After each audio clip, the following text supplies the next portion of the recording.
Rachel is a board-certified doctor of natural medicine, an international speaker, self-development author, and leader in integrative wellness. Please help me in giving a warm welcome to Dr. Rachel Eva Duke. So excited to be with all of you this morning, and I would like you all to just turn around and look at each other for a moment, connect with each other, because you guys are sitting in a room filled with intentional people.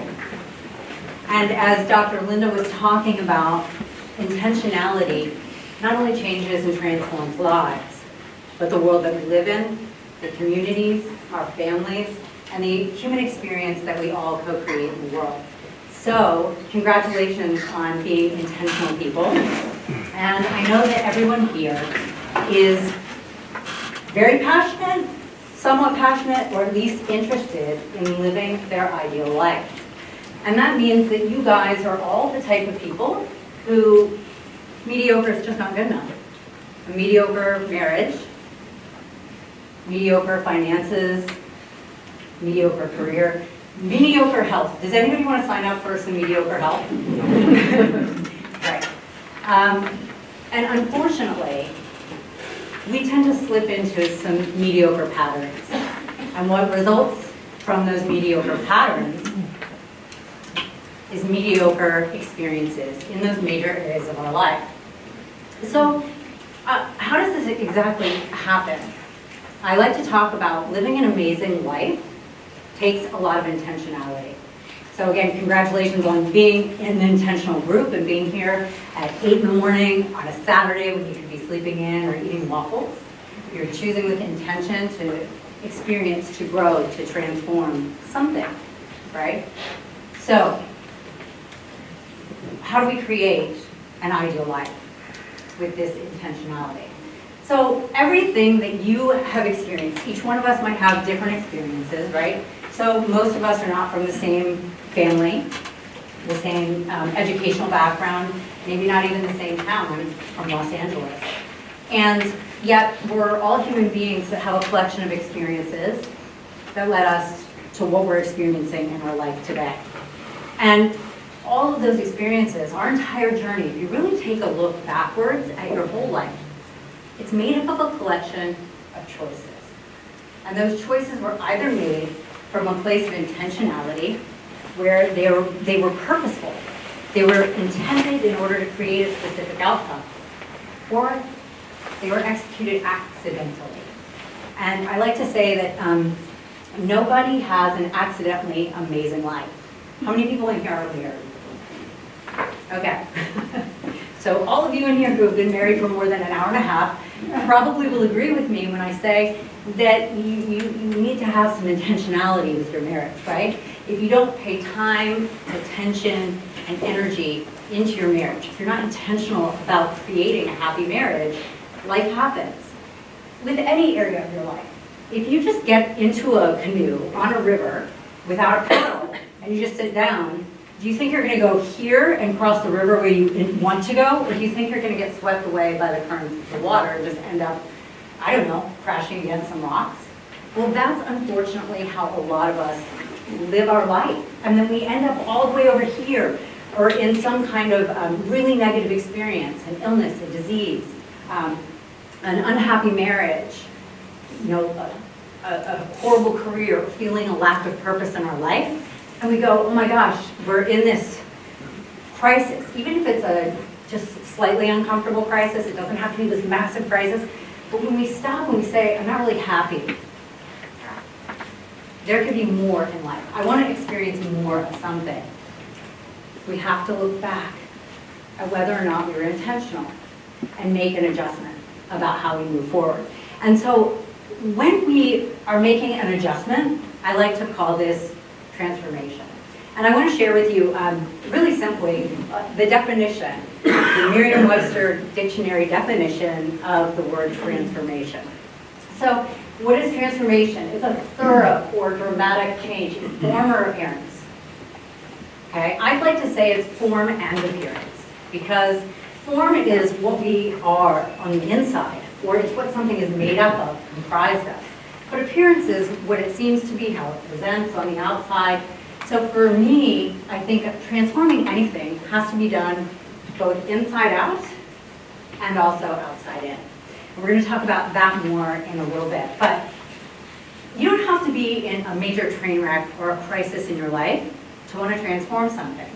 How many people in this room just would like to live with more joy? How about with less stress?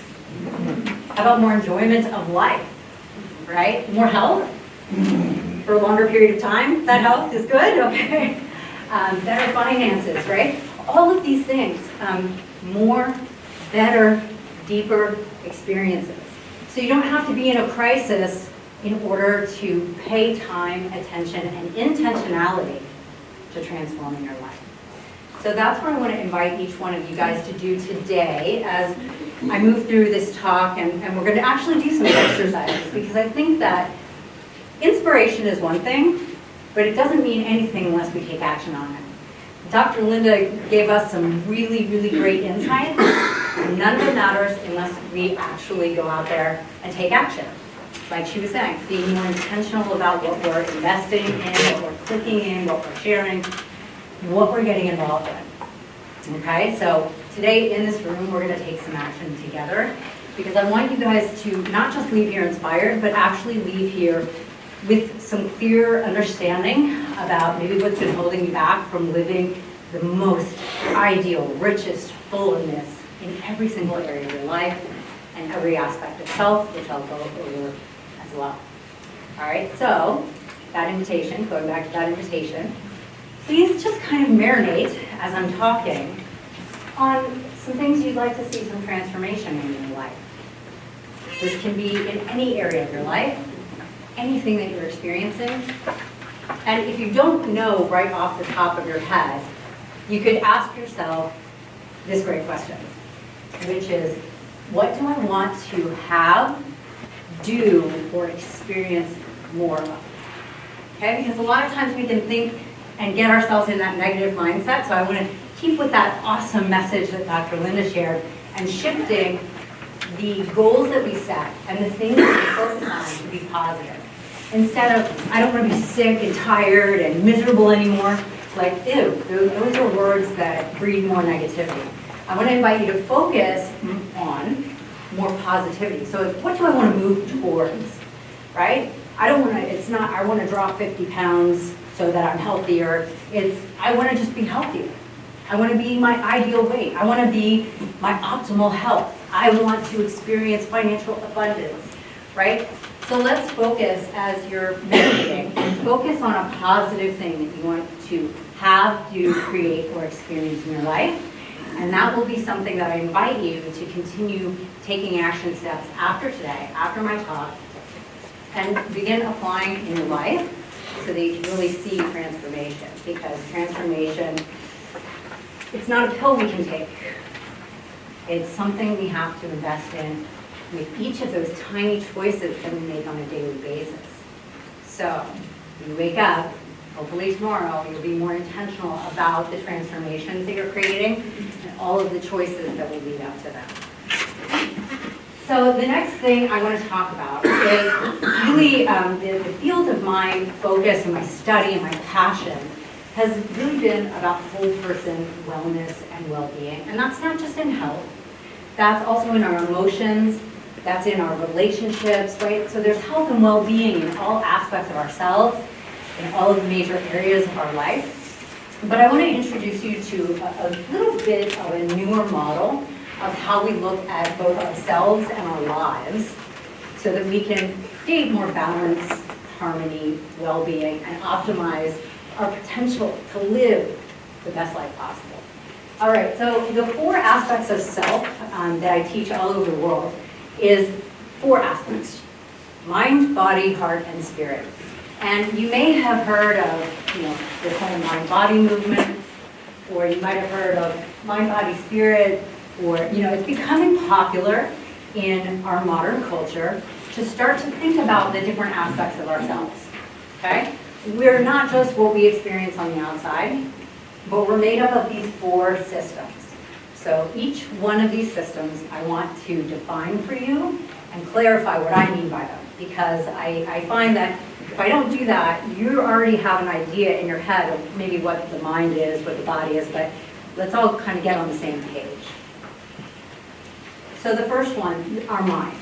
Now, a lot of times, when I talk about mind and balance or well-being in the mind, people immediately think of one of two things. They either think of mental health, right? Like a lack of mental health issues, or they think about intelligence, the logical mind, education, right? I'm going to give you what I mean by the mind and that system of self. So our mind is our entire thought life. It's all of those thoughts that we're consciously aware of. It's our internal landscape, okay? Our internal landscape. This is our thought life about ourselves. So it's how we judge ourselves, how we self-talk, and how we judge or view others. So within the mind is also our conscious belief system, okay? And a lot of times this is stuff that we've learned, you know, it's what we think is right or wrong. It's our whole view of the world, all right? And that can be in balance, in a very balanced way that optimizes your mental system or your mind, or it can be very, very, very out of balance that actually causes a lot of harm to your inner peace, your ability to experience joy, emotional well-being, physical well-being, and even spiritual well-being. So what exactly does it look like when the mind or the mental system is out of balance? Well, has everybody seen a hamster on a hamster wheel? Right? That's what your mental system or your mind can feel like. You get on these negative or obsessive kind of thoughts and you spend so much of your time thinking about the same four things. Okay? If you really stop and you think about what you think about on a daily basis, there's some patterns there. So our thought patterns may or may not serve us. So when our thought patterns are balanced and our mind or our mental system is in balance, what that looks like is the ability to have more logical clarity because we're not listening to all of this internal noise. It also gives us the ability to be present. And the concept of being present is, you know, very popular in meditation movements and, you know, in yoga, philosophy, and things like that. But it's not just for tree huggers. I promise you. I'm a tree hugger. But it's not just for tree huggers because when we have that peace and that ability to be present, guess what else? Guess what else it does? In addition to just making us feel better and less stressed out, it gives us the ability to connect with other human beings. And a lot of what we're experiencing in our own families, in our own relationships, in our political climate, in the world, is disconnection. Because we're all so caught up in our hamster wheels. So one of the things when, you know, Dr. Linda was talking about these amazing game changers who went out and made choices and took actions to change the world, let me tell you that it had to start with bringing some balance to the mental system so that they could be present and notice the problems or the challenges or to have the clarity to take action on something simple that they had within their own hands that ended up being world-changing, amazing thing, and helping them to live to their fullest potential. Okay? So the next system of self that I'm going to talk about is the body, and this is typically the one that most people understand best because it's where we physically experience things. It's our physical body, so it's health or lack of health, it's illness, it's disease, it's wellness and well-being in our physical body. That's also energy. So those are all things in balance. But our body system is not just our physical body. It's in all of the physical, tangible things that we create around ourselves. That's an extension of our physical body system. So that's like our house, okay? That's that closet in the hallway where you stuff everything, okay? That's the desk in the office that's crazy cluttered, or the stacks of bills that are neglected because it's just too intense to even think about or deal with, or, oh, I'll put it off till later. So when we experience organization and orderliness, okay, in the physical things around us, that means that our body system on the outside is more balanced. So when the body is out of balance, just as you can imagine, you can experience all kinds of illness and disease, injuries, decreased immune function, right? But what people are just beginning to understand with the latest research, and I've done quite a bit of it myself, is that there's a connection and an interconnection to all of these systems that I'm talking about. And I'll talk about that connection and interconnection more in a bit. But within the physical body system, when other things like our emotional life or our mental or our thought life is out of balance, it actually triggers our fight or flight response, okay? Decreases our immune system, and we're in a state of complete stress, which doesn't allow us to hear our own body's signals. So way before, way before an illness or an injury presents itself, boom, cancer, boom, heart attack, boom, injury. Your body, way before that, is sending you some internal feedback about it. And there's steps that you can take to move towards balance before it gets to a health crisis. But if you're out of balance, you're not hearing that. You're not hearing that internal feedback. You're not listening to your body when your body's like, I'm wiped out. I really just need to put on some sweatpants and have a Netflix and chill kind of a night because it's, oh no, I have 2,000 things to do on my to-do list. And when we ignore that internal feedback and we disconnect from the connection with the body and the body system, it creates all kinds of disharmony and issues. The next is the heart. And this is where a lot of mind-body medicine research is really focusing right now because they've gotten a lot of clarity about how our thought life and whether we're an optimist, a pessimist, what our mindset is.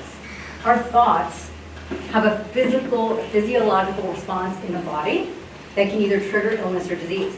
But now they're also identifying significantly that negative emotions, stored trauma, and limiting beliefs as well in this mixture, but those negative emotions that we hold on to, things like anger, fear, resentment, those are actually literally poison to us. On a physical level, people are researching and proving that it's directly connected to all kinds of illness, disease, even obesity, because it shifts negative emotions when they're stored and not effectively processed and released. It actually shifts our body's internal pH system, which then affects how we absorb and use nutrients. Isn't that crazy? That's how much our emotions affect us. But a lot of us haven't learned a proper way to process and then release emotions. Maybe we've learned to push through them, right? Or just, push them aside or suppress them, or to lose our temper and to throw something or to yell or scream. A lot of us learned how to process emotions from our parents. And they can only teach us the tools that they have. Doesn't mean it's the right tool for the job though. So finding ways to be able to effectively process and release negative emotions and stop traumas has a radical positive effect. So what happens when our heart or our emotional system is in balance? We're able to experience something negative, and we're able to feel sad about it or angry about it, but then we're able to move through it and release it. We're not completely floored and raging angry for the entire day. We're able to let it go and move on. Another thing in the heart system, or the emotions, is that's our relationship with ourselves. And that's also the system that's relationships with others. So, when things are in balance in our heart system, we're able to have healthy, loving, and supportive relationships with ourselves. We're able to take care of ourselves properly. We're able to nurture ourselves. and value ourselves and honor ourselves. And we're also able to do that same thing much better in relationships. Right? We can't control how other people show up to those relationships, right? So we can be super emotionally balanced and, come from this amazing place of balance in our heart system, and we can still encounter a jerk, right? Who can be nasty. And I think that that's probably the true test of our spiritual condition and our ability to love is when we bump up against somebody who we don't like or who aggravates us. So when we have balance in the heart system, we are able to share space with other human beings who, if we were out of balance in our heart system, we might get into an altercation with or feel a lot of rage or hate or disharmony, okay? So right now in this world, we need a lot more heart-centeredness. So bringing the heart into balance allows us to experience more unity and a higher quality of relationships. Okay, this next one, this is the most misunderstood area of self. So I want to talk about what I mean by the spirit and the spiritual system, okay? The spiritual system is not religion. That's not your religious beliefs.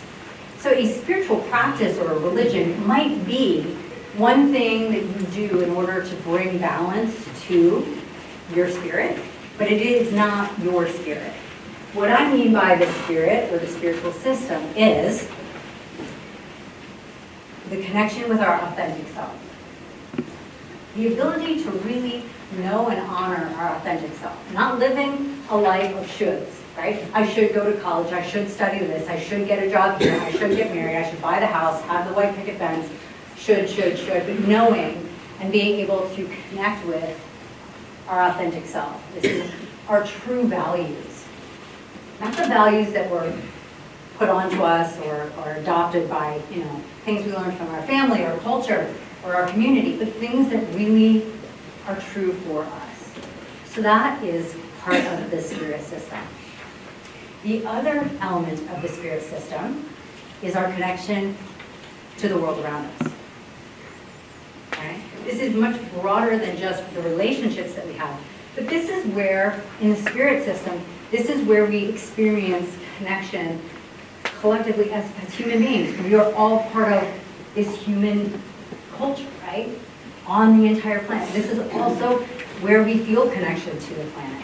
So when you see people who are driving down the road still, even after the 60s, throwing trash out the window and not caring, and this is not because, most of the time, that they're a horrible person. This is because they have imbalance in the spirit system. They do not feel, they no longer feel the connection for other people. They no longer feel the connection to the world around us. So why would they care? Why would they spend extra time or energy recycling or making a more eco-friendly choice or just not stealing from another human being? Okay? So right now in this time, we have the most imbalance that we've had in centuries in the spirit system. Okay? So I want to talk about a new approach. This is a completely new approach to living your life. And I call this the holistic life model. So instead of focusing on, well, I want to make money, so I'm going to get a job, or I'm going to work more hours, or I'm going to take on this project, or I want to have a family, so I'm going to find a partner, then we're going to get married, then we're going to do X, Y, Z, then we're going to have babies, right? So we have those steps that we've learned. Think of these as all these different ladders that we've seen examples of, and we've learned how to climb, and this is how we do life. I want to introduce a completely different and more intentional way for you to do life so that you can live to your fullest potential in every aspect, in every way. Because going back to the beginning of what I was saying, I don't think anybody in here is going, yeah, I want to have a mediocre life, right? We all want to have the most amazing life possible. So the holistic life model takes those 4 systems of self, okay, the mind, the body, the heart, and the spirit, and we view ourselves as all 4 of those aspects of self interconnected. And each and every single one of our systems is interconnected and has a radical effect on the others. So when we have more balance in the physical system, we also have more balance in the mental or mind and emotional system, because our brain is connected to our body. Our brain responds to our emotions, and our brain also responds to our spirit. When we have disalignment with who we truly are on a spiritual level within the spirit system, we have a very hard time making decisions, right? We don't have clarity because we're not aligned. We're not coming from clarity place in our spiritual system. So how can we have that clarity there? So all four aspects of self, again, they're interconnected and they affect one another. Increasing balance in one will help start to increase balance in another, and vice versa. So when you're looking at your life, now I invite you to look and consider all four aspects of yourself, and to really do some introspection and kind of think about what might be out of balance in those four systems. A lot of us tend to focus more heavily on one than the other. And that's just the way that life is. So, for example, on the mental system, when I was getting my doctorate, I was heavy duty, spending a lot of time in the mental system. And I had to be extra intentional to really bring balance and do things to address the support and the wellness of those other systems. Or else I would have been like this, right? I would have been, that's metaphorical, right? I wouldn't be walking around like that. Well, I guess if it got really bad in the physical system, I probably would. But so looking at all four aspects of life, really thinking about what's not in balance. What are you not paying as much time, attention, and energy to? What are you not taking as many actions in? And that's probably the place, no matter what your goal is, that you want to start focusing. Because even if you want to generate more money, you can do that in a more optimal way if you come from balance in all four of the systems. Because again, you're going to have more energy in the physical system. You'll have more clarity in the mental system. You'll have less reactivity in the emotional system. You'll have alignment in the spiritual system, right? So you guys seeing how everything affects everything else? So no matter what your goal is, before you start with your to-do list of how you're going to accomplish it or achieve it or like conquer it, come back to this first and take a look at how you can bring more balance to all four systems of self first. Now, that's the first part of the holistic life model. Here's the second part. We also have major areas of life. So if you look at life in totality as you experience it, there's sort of two elements. There's the four systems of self, and then there are each of the major areas of life. And I like to break them down this way. So we have health and wellness, family and relationships, career and finance, self-development, and spirituality. Now, this is what balance would look like in a pie chart. 25%, 25%, 25%, 25%. How many of you are spending 25% of your time on career and also 25% of your time on self-development and spirituality? Anybody? Awesome. It takes a lot of intentionality.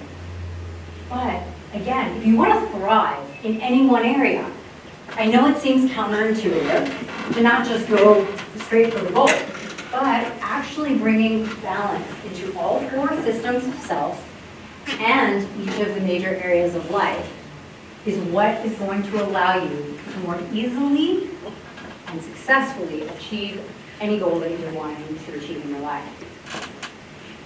So I want to talk about roadblocks and limits because this is real. Did anybody see that movie, The Secret? It was like this popular documentary series about basically manifesting. So if you like sit down and if you just, thought about a Ferrari, you would be able to manifest a Ferrari. Now, I am all for believing that our thoughts are powerful and that we are powerful as human beings. And that when we are aligned and coming from a loving place and a balanced place, that we can manifest and create and co-create anything. We are limitless as humans. Okay? except for when we have blocks. Except for when we have blocks. And we all have them. We all have history, we all have baggage, we all have childhood patterns that we've learned that might not serve us any longer, but we've never examined them. We just do what we do unconsciously. So I'll give you an example of an unconscious thought pattern that has a radical impact. Most of us wake up very similarly, all across the world. We wake up, we sit up, we stand up, and then we go pee. We don't think about it. How many of you got up this morning and thought, I'm going to take 5 steps, then I'm going to take a left, then I'm going to go into the bathroom, then I'm going to turn the light on, then I'm going to... We do it unconsciously. It's just a pattern. We've learned it, we've repeated it so much that we don't even think about it. It's just become an automated response. But unfortunately, how we respond when we are upset, frustrated, scared, a lot of those are also automated responses. Guess what else? We have those unconscious, limiting beliefs that are part of that pattern. And we also have those stored negative emotions. So I want to talk about that a little bit. For those of you who are familiar with psychology or may have studied some psychology, there's a term that you might know. For those of you who didn't, I'll share it with you in a simplified version. There's something known as a Gestalt pattern. So that means that, here's an example. Here's a thing in life, okay? That's a tangible thing. I bump up against that, I have a reaction to it, okay? So I could bump up against somebody who is not nice, hurts my feelings, I have a reaction. Now, if I don't have a Gestalt, which I'll explain in a second, I'm just having a reaction to that one person who cut me off in traffic. And probably I can get over that in a few minutes. But if I have a Gestalt pattern, what that means is because I have negative emotions that are stored or suppressed or stuck and haven't been effectively processed and released, when I bump up against that person who cuts me off in traffic, I'm not just having a response to them. I'm having a response to every other person that ever made me angry, ever, that I didn't process and release. So now my reaction isn't this, it's this, and it's magnified, okay? So those negative emotions and limiting beliefs and negative habits and patterns that we're consciously aware of and unconsciously aware of can really limit us from creating and manifesting the life we want. I'm sure everybody in this room knows one person who is incredibly successful at what they're trying to achieve, and another person who's really, really, really not. Is the person who's really successful a better person? Probably not. I've seen a lot of people who do not nice things who are very successful. I won't name any of them. But, and I've seen amazing people with hearts of gold who just want to make the world a better place, hardly be able to pay their bills or survive or thrive in any capacity. So it's not good person, bad person, right or wrong. It's not that we're bad people, it's that the habits and patterns that we have learned don't serve us in achieving what we want to achieve. Okay? So what's a great way to begin getting clarity about this? Well, first of all, focusing on the holistic life model and really bringing some balance. Remember I said it would bring clarity? And that's when we can start asking ourselves questions like, yeah, but why does that make me angry? What does that trigger in me?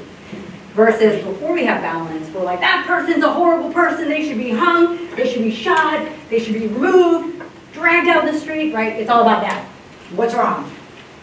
Granted, they might be doing something that's not okay, but I'm only responsible for my reaction. And it's really only my reaction that causes me suffering. Okay?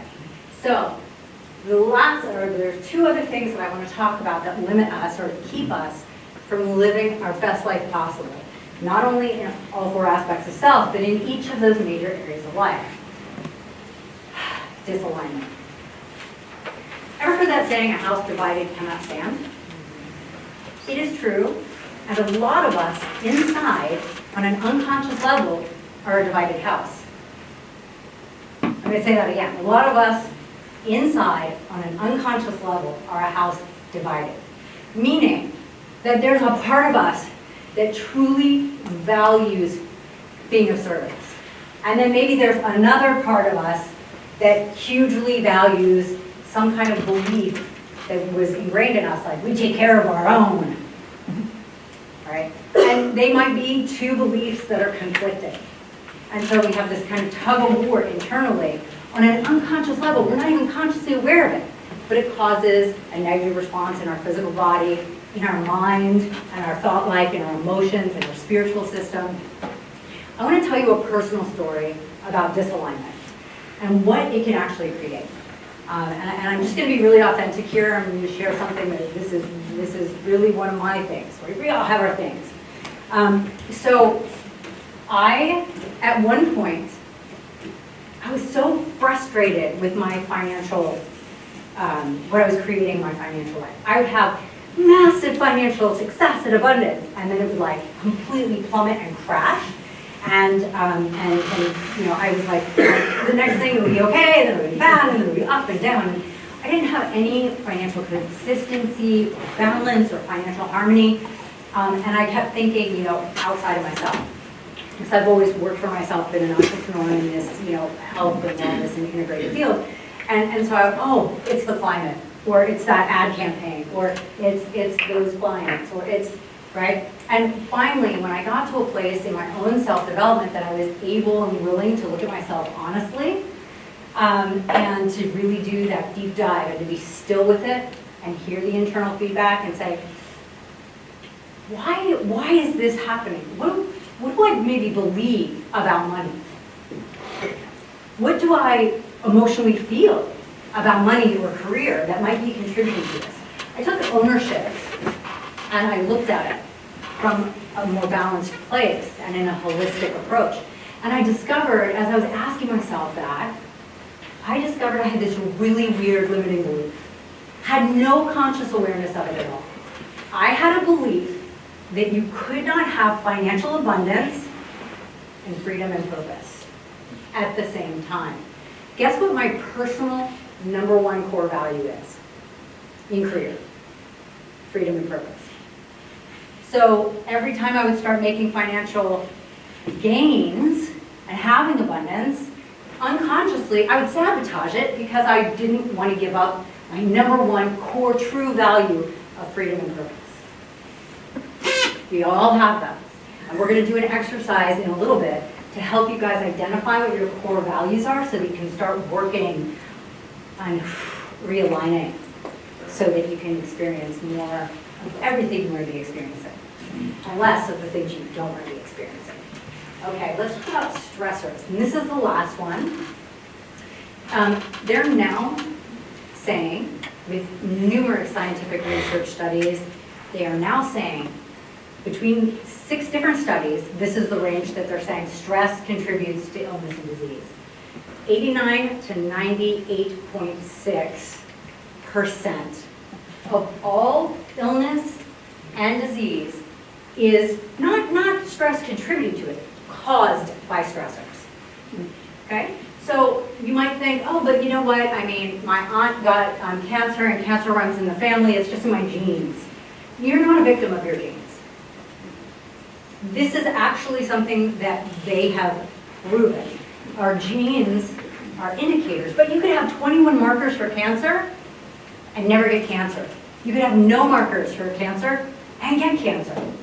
Okay? So the thing is that stressors triggers us into chronic state of stress, which is when we're in fight or flight.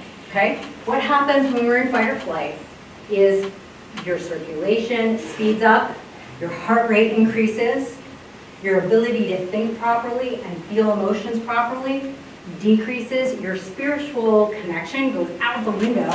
You're all about surviving. You're in this survival mode, and it completely affects the functioning of every single physical system in our body.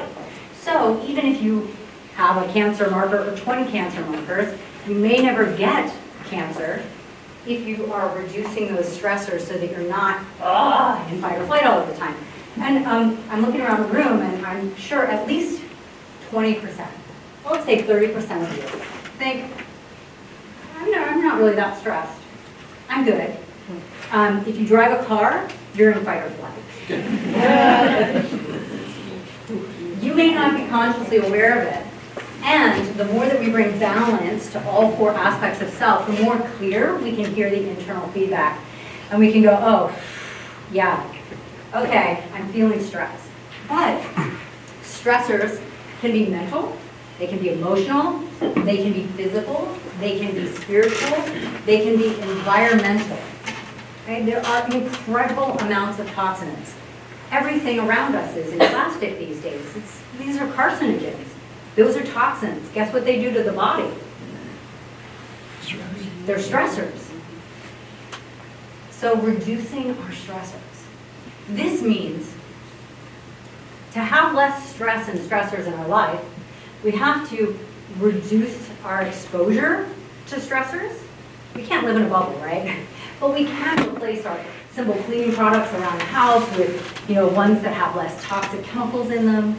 We can reduce the amount of emotional stress, right? We can also manage the stress that we have. Because we're going to experience stress. This is life, guys. The human experience, it's not always easy. It's not like we learn our lessons sitting on the couch, wrapped in, a Snuggie, eating bonbons, watching Oprah, and it's not all rainbows. But we have to increase our ability to also deal with life stressors. And that's where balance in the emotional system is really helpful. All right. So I want to talk about letting go of what no longer serves you. Because even if what you did to succeed in your career 10 years ago served you then, it may not serve you anymore now. But we get into these patterns and it becomes unconscious. So again, how we take care of ourselves, how we process and deal with emotions, how we treat our physical body, how we practice our spiritual life or connect with our spirit system. What works at one point may not work forever.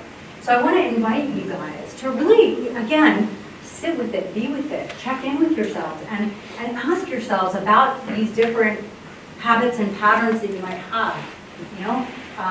Ask yourself what are the things that you really believe in the world? What are you most angry at or resentful at? And then ask yourself if that's really true. Ask yourself if that's really true. Because while someone else can do something that isn't very nice, the way that we then show up is usually equally not nice. And then we're judging someone, but we're actually behaving exactly the way that they are. So we've just now said we hate hate, and the way that we're going to respond to hate is by being hate. So, letting go of what no longer serves you. Okay, question everything. Give yourself permission. And then clearing the old to make room for the new. If I was standing here, holding in my arms 20 pounds of books, I would have no capacity to hold on to anything else. What if somebody then tried to hand this to me? I wouldn't have the capacity to take it. Well, we're talking about transformation. We're talking about all of these new things that you want to move towards. Well, if your closet is full, you can't go shopping and fit it anywhere unless you clear out the old and make room for the new. But it's the same as well with all of the old patterns and habits that don't serve you, those stuck emotions, those old behaviors, those old choices, those old belief systems. All of it has to be met with intentionality. If you're going to craft and cultivate a life moving forward that's going to bring you the most fulfillment possible. All right, let's talk about values, and then we're going to do an exercise. So this is where the rubber meets the road and we start putting some of the things I'm saying into action so you can see how it directly impacts your life. And let me say that limiting belief that I identified about having the ability to have financial abundance and freedom and purpose, once I identified that limiting belief, I want to share with you guys how hard it was for me to solve it. I'm going to be totally honest with you. I literally said, oh, I have this belief that you can have financial abundance and freedom and purpose at the same time. Is that really true? I don't know. Okay, do I know anybody who has freedom and purpose and financial abundance? Let me think of some examples. I started thinking of some examples and I went, oh, I guess it really isn't true. I can have financial abundance and freedom and purpose. After that, I saw an increase of $250,000 in income within 6 months. That was the only change I made, was in my mindset, but because every system is so interconnected and affects one another, that had a huge impact on my thoughts, and then the actions and choices that I took in my physical system, right? And in all of the major areas of life. So it was like a trickle-down effect, okay? So identifying your core values, your true values, versus what you think you're supposed to value, okay, is hugely important. And we're gonna do that today. We're gonna do that together. So before we do this exercise, I wanna invite you to approach it with a specific mindset. Okay, and here is the mindset. Don't judge yourself. Don't stop and think about if it's right or wrong. We're going to do this kind of like a brain, storming exercise. We're just going to write down whatever pops up into your head. You can always edit it later. You can alter it later. You can think about it later. If something comes up, just put it down. And we don't want to write out, when I talk about what is your value in the area of career, I don't want you to write a book. I want you to write a grocery shopping list. Eggs, chicken, fish, right? So, when we're listing values, try to list values in 1 or 2 words and make it as simple as possible, okay? So, go ahead and open up your folders, and inside of there is going to be a values elicitation exercise. Yep, you've got it in there. And if you can't really find it, it's fine. You just need a piece of paper. I'm going to have it up here on the slide in front of you. All right, so this is what we're going to do. I'm going to ask you this, and we're going to take 1 minute to answer. So you just go as quickly as you can. Again, you can come back to it later, judge it later, but you're just going to write down as quickly as possible some of the things. So I'm going to ask you, when it comes to those 4 systems of self, your mind, your body, your heart, and your spirit, what do you want to have, do, create, or experience? What do you want to have, do, create, or experience? Go ahead and write down a bulleted list of as many things as you think that you want to experience, have, do, or create in the area of mind, body, heart, and spirit. Go ahead, I'll give you 1 minute with that.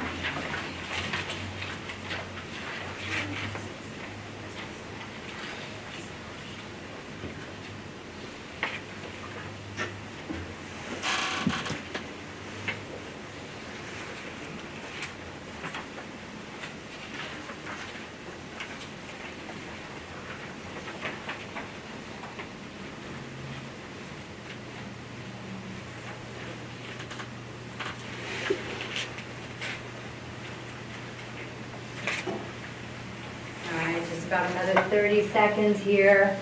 Again, don't think about it too much. Just trust your gut on it. Again, you can always edit it later. What do you want to have, do, create, or experience in the area of mind, body, heart, and spirit?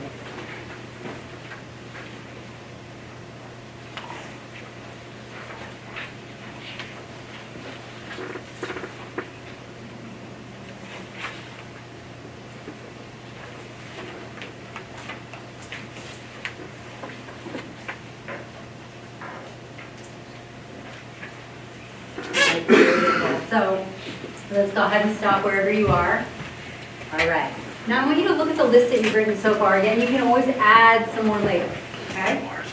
But look down at whatever you've written, and you might have one thing, you might have 20 things.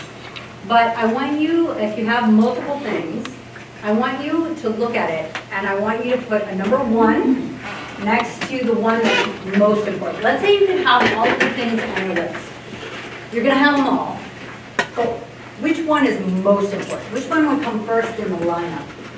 And put a 1 next to that. And then you're going to ask yourself, what's the second most important? You're going to put a 2 next to that. And go down the list. If you have, 10, do your top 5. And what that will leave you with are your top 5 core values in the area of those 4 aspects of self: mind, body, heart, and spirit.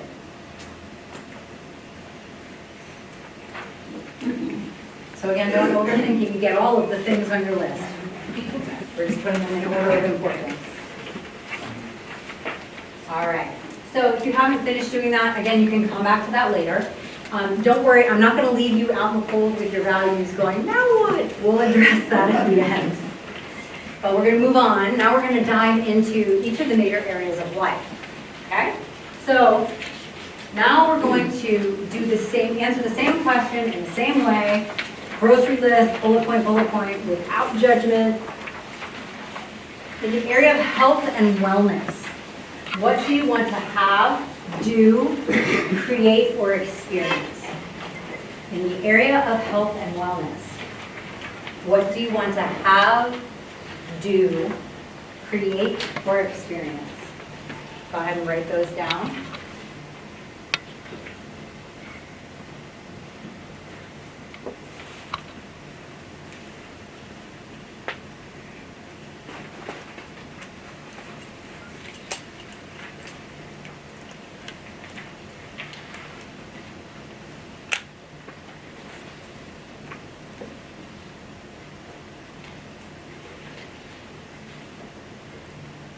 In the area of health and wellness, what do you want to have, do, create, or experience?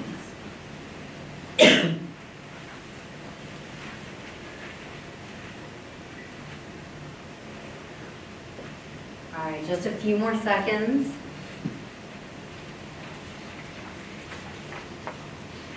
Again, you can come back and add more later if you want. Just going to go ahead and wrap it up. All right, so now look at whatever you've written down here so far. And remember, you get to have them all. So if you got to have everything on your list that you just wrote, let's go ahead and put them in order of importance. So put a number 1 next to the one that's most important, and number 2 next to the one that's next most important, and kind of keep going down the list there. And then you will identify your top values in the area of health and wellness. Okay, moving on. Family and relationships. In the area of family and relationships, what is it that you want to have, do, create, or experience? In the area of family and relationships, what do you want to have, do, create, or experience?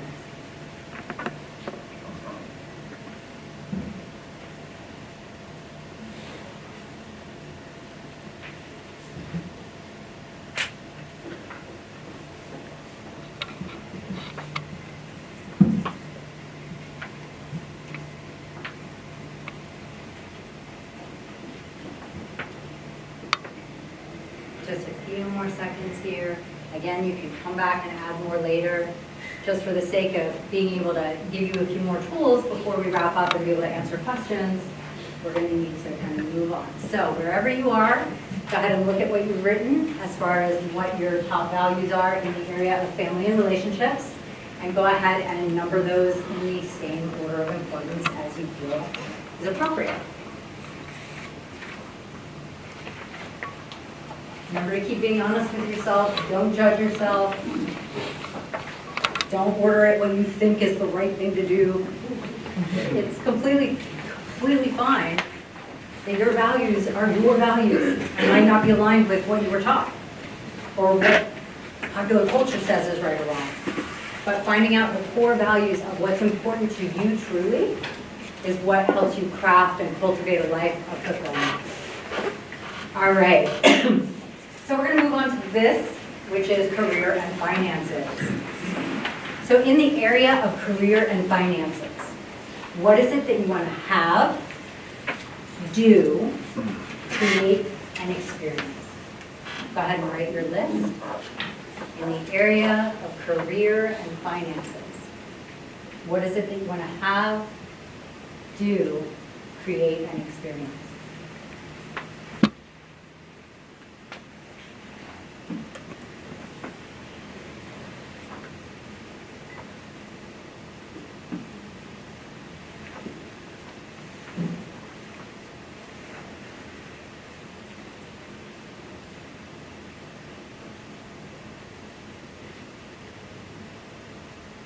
Just a few more seconds. Again, you can add more to it later.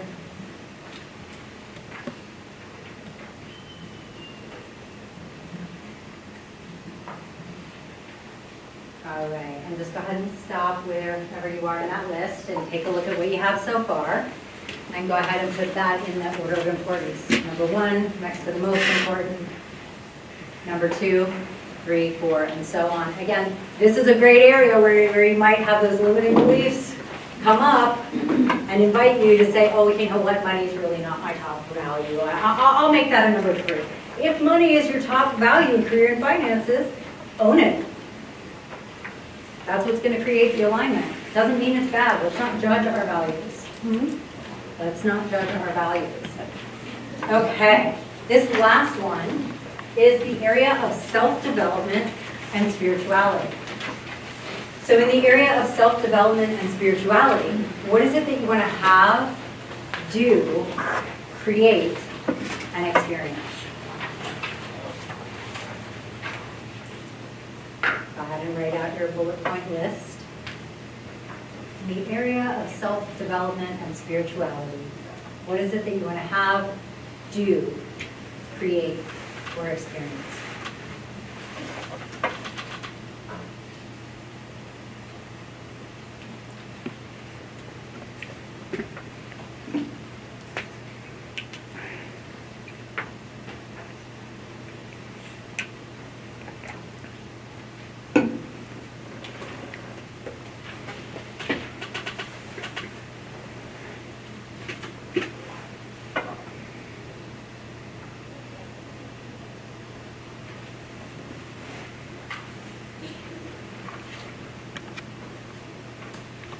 So you might need more time to contemplate on this one. This is a deep dive, right? So I invite you, you're going to take your lists with you. So later this week, sit down and be with this some more. Okay, this isn't a final list. In fact, I revisit my values every 3 or 4 months. Because in different seasons of life, your values shift a bit. Right? My values as a single woman were very different than my values as a married woman sharing life with another human being. Okay? Values shift when you become a parent, when you retire, when you have a major life transition, when you have a health crisis. Okay, so this isn't a forever thing. And you can also shift your values intentionally to serve you more. All right, so go ahead and put those in the order of importance. So 1 being the most important, 2, 3, 4, and so on.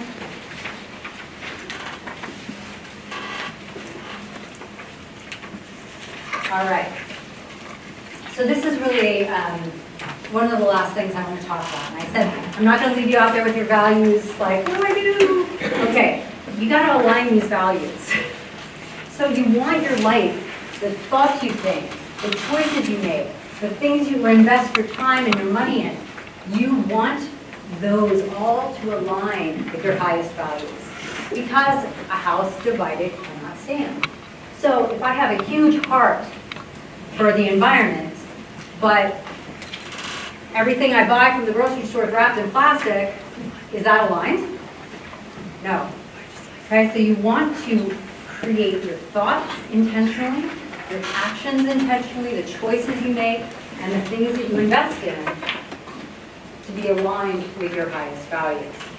So your thoughts, your choices, your actions, your habits. And I want to park on habits for a second. I have a huge heart for people. I do. I have a huge heart for people. I do a lot of service work, and so does my company. What if I had a habit where I was always disorganized, stressed out, overworked, and had really poor time management skills? Do you think I would ever take my thoughts, my choices, and my actions to put those into service, I wouldn't even have the capacity. Most of us are walking around not living to our full capacity. If you have 100%, like your gas tank can hold 100% of awesome, we're like maybe running around at half a tank at best. So it's time to up level. It's time to optimize. It's time to align those values and live every aspect of your life in a way that brings you so much fulfillment and fills that tank up. All right, so I just want to talk about next steps for you. I invite you to take balanced action. Don't walk out of here and just go, that was nice, that made a lot of sense, yeah, I think I agree with her, and then, park it in the back of your mind so that you can focus on your to-do list this week. I want this to radically shift and impact your to-do list this week. I hope it blows it up, in fact. I hope it completely shifts what you write down or schedule or think about or emotionally invest in. I want you to take balanced action. Move forward. Even if that's one tiny little step every week. Okay? It's all about balance, right? So if all of a sudden you're like, okay, I've got to do these 25 things this week in order to transform my life, do you think that's going to be balanced? Probably not. That's probably going to be a stressor. So, all things in balance, okay? But take action. Take action. Really be intentional. Take action, one thing this week or two things this week, and then like another thing the next week, but keep moving forward. Start where you are and grow forward from there. That's how transformation happens. The next thing is, I'm getting ready to launch an online 30-day total wellness and detox program. It's wellness for the mind, body, heart, and spirit. It's a free program. And so I invite you guys to come by the table later and pick up a card on information on that, of how to connect with me, and you can register for that. Again, it's a free program. And so it's like getting a whole 30 days of coaching in all of those areas of life and additional support. That might not be the right supportive tool for you. But what I want you to do is I want you to take action. Okay? So go get a life coach. Go get an accountability partner. Turn to your spouse or your partner or your best friend and say, let's focus on this together. Hey, let's figure out the steps we're going to take. We'll hold each other accountable in a loving way, but we're going to make things transform. Okay? But if you want to transform with me, that's a free way to do it. And the other thing is I do have my new book. I've written 6 books at this point. My new book, Healing the Total Self, which goes into everything I talked about today on a much deeper level with a lot of very specific tools and techniques. I do have that book here today. And then the other thing is just, if you want to connect with me, I post a lot of blogs and on Instagram, messages and things that are inspiring. And one of the intentional things that I do with using the internet is I intentionally choose to not only cultivate the things that I look at, but also curate amazing tools and resources and information and share those. So, on my Instagram account, for example, I have about 30,000 followers, and I do this thing once a week in my Instagram story where I screenshot people's Instagram accounts that I've found that are like rocking it and changing the world, or changing my perspective, or supporting people, just with helpful information, tools, and resources across the board on all kinds of things. So I'll post that on there. That's something all of you guys can do as well. Curate the experiences that you have with intention. Transform everything. Let go of what doesn't serve you. And the last thing I just want to leave you with is this. Okay? This isn't, self-development and growth it's not something to beat ourselves up with. Okay? So it's about progress. It's not about perfection. So that's all I have to say, and thank you so much for letting me share with you guys today, and it's been awesome to get to spend time with you. Thanks, guys.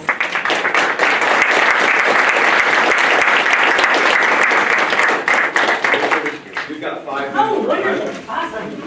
See, I completely forgot about questions. Okay, who has any questions? Yes, Dr. Linda.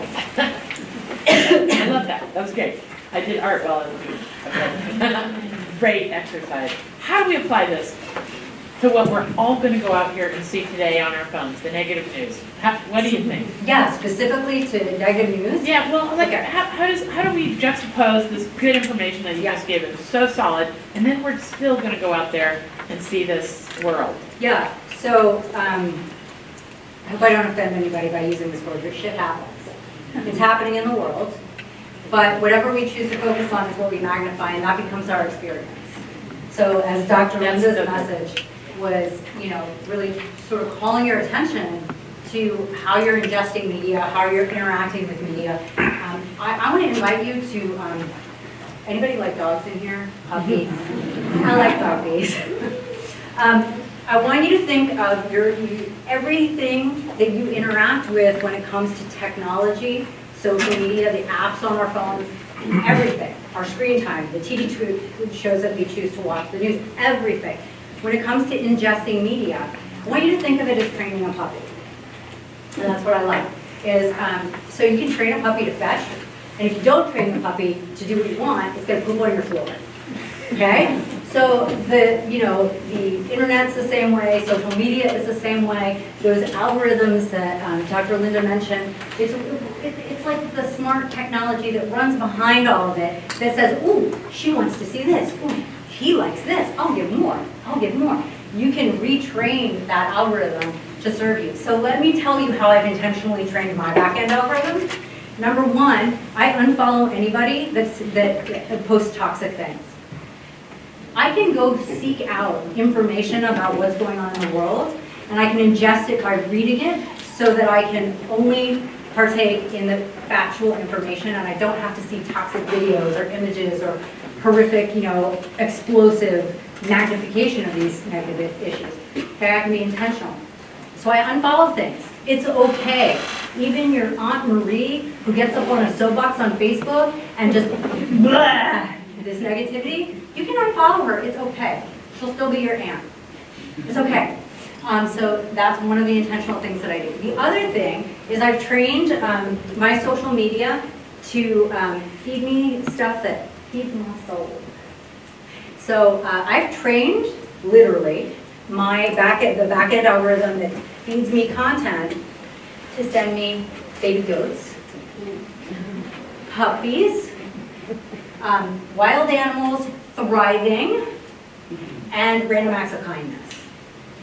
Okay? And you know what? I go on social media and I have a totally different experience. I don't see porn. I don't see rageful, hateful people doing things or saying, I don't see any of that because I don't follow people that post that stuff and I don't look at posts that are like that. So what happens in my experience is a lot of those things that you mentioned, I know about. But why do I know about them? Because people have reshared them on social media and I've trained my back-end algorithm to show me all the beautiful things in the world. Okay? There's an exercise that I like to do, it's called Finding the Beauty. We can train our brains. Brains actually function like computers, and you can actually retrain your own personal algorithm. And what you can do is you can retrain your brain to walk into a room and notice and collect and focus on the positive, helpful information. There are some people that walk into a room, many of us probably do this sometimes, and see everything that's wrong. That's wrong, that's wrong, that's wrong, that's wrong, that's wrong. We are exposed to millions of bits of information per second, but we can actually only consciously retain 183,000. So if we've trained our brain, or our little puppy, to go and fetch us all the negative stuff about the world, we retain 183,000 bits of negative information, and guess what my experience of life is? Life's awful. But if you retrain your brain to go find beauty, you end up, after practicing it for how long does it take to create a habit usually? Well, about 21 days, about a month really of consistent practice, but you can retrain your brain to be more optimistic, to be more hopeful, to be more loving, to see more beauty in the world. So you can do that through your choices as well as social media choices. Any other questions? Yes? I was curious, you had the 4 quadrants up and it was 25% each, and you asked how many of us felt like you had that in your life, and being in the back, I could tell it was only 1. Yeah, thank you for sharing that. So for those of you who couldn't hear, what he just shared is when I put the major areas of life, that pie chart up there, and I said each area of life you want it to be as balanced as possible, and what true full balance would look like was that 25% was, each of those quadrants, right? So every major area of life got 25% of your time, energy, attention, resources. And when I said, how many people feel like you're there, one person raised their hand. And that's awesome. Ask her again next week, because as life changes, balance changes, and we have to refocus. So that's why I say it's a process, it's not an event, and it's not something that we should be aggressive or mean to ourselves about. It's a process. So do your very best each day to bring balance and, to all 4 aspects of self and each of the major areas of life, and always be moving forward and growing and being intentional about what you're transforming and creating. But at the same time, take a breath, have a human experience.